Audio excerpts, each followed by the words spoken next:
Hello everyone, मेरे नन्हे मुन्ने से प्यारे बच्चों। तो आपको मोगली की कहानी अच्छी लगी ना। और मैं आप लोगों के लिए ना आज एक बहुत ही प्यारी सी कहानी लेकर के आई हूँ। तो बच्चों, काफ़ी साल पुरानी बात है। गांव में एक परिवार रहता था और परिवार में 5 बेटे थे और 4 बेटों की शादी हो गई थी। और छोटा बेटा चिंटू 8वीं क्लास की पढ़ाई करता था और साथ में खेती बाड़ी का काम भी करता था। अपने परिवार के लोगों के साथ में हाथ बटाता था। और उसको ना पक्षी, तितली, जानवर बहुत अच्छे लगते थे। और वह घर के आंगन में ही मिट्टी के बर्तनों में पक्षियों और जानवरों के लिए पानी और खाना रखता था। और पेड़ों पर भी नारियल के छिलके और उसके कवर से कई सारे घोंसले उसने बना करके टांग रखे थे। और एक चिड़िया ना हमेशा उसके पास आती रहती थी और उसके कंधे पर बैठकर सारे घर में घूमती थी। तो एक दिन बिल्ली आई और बिल्ली उस चिड़िया को खाने ही वाली थी कि तभी चिंटू ने भागकर बिल्ली के चंगुल से चिड़िया को छुड़ाया। और दूसरे दिन वह सुंदर सा पिंजरा ले आया। और जब भी ना वह घर से कहीं बाहर जाता था तो चिड़िया को पिंजरे में बंद करके जाता था। और एक दिन चिंटू सपरिवार तीर्थ यात्रा पर चला गया तो उसने चिड़िया के लिए पिंजरे में काफ़ी सारे भीगे चने, हरी मिर्च, ज्वार, बाजरा और साथ में पानी भी रख दिया। और साथ ही आंगन में पक्षियों के लिए पानी और बाजरा, चावल, गेहूं वगैरह रख करके गया। और जब चिंटू अपने परिवार के साथ जा रहा था तो चिड़िया भी पिंजरे में उड़ उड़ कर चिंटू के साथ जाने की जिद करने लगी। लेकिन चिंटू उसकी बात न समझ नहीं पाया और यात्रा पर चला गया। और चिड़िया के पंखों के पानी से और पानी और खाना, चिड़िया के पंखों से ना पानी और खाना पिंजरे में ही गिर गया। और वह रात भर भूख से छटपटाती रही। और जब सुबह 5 बजे ना जब पक्षी आंगन में आए और सबने चिड़िया के पिंजरे में देखा, सारा खाना और पानी बिखरा हुआ है और चिड़िया भी रो भी रही थी।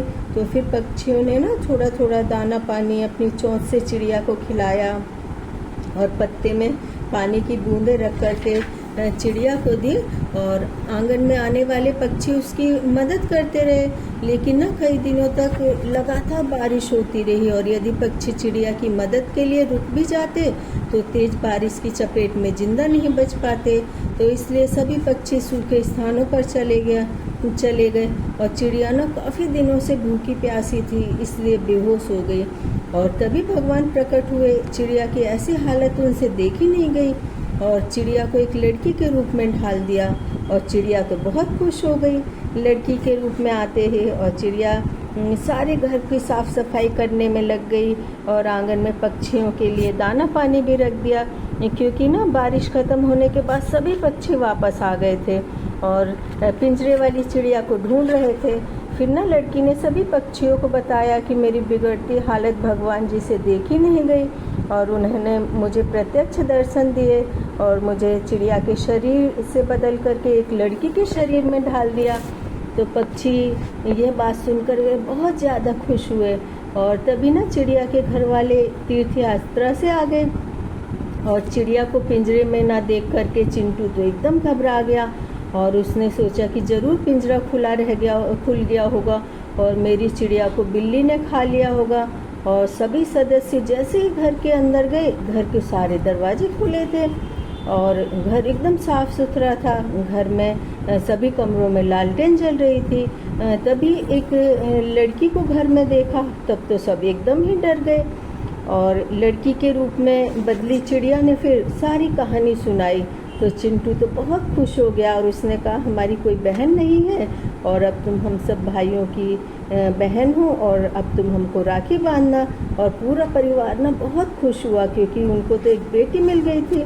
तो बच्चों, हमको इस कहानी से ना यह शिक्षा मिलती है कि हम पशु या पक्षी घर पर रखते हैं तो कहीं जाए ना तो एक मेंबर घर पर ज़रूर छोड़ करके जाएं, क्योंकि उसकी देखभाल तो ज़रूरी होती है ना।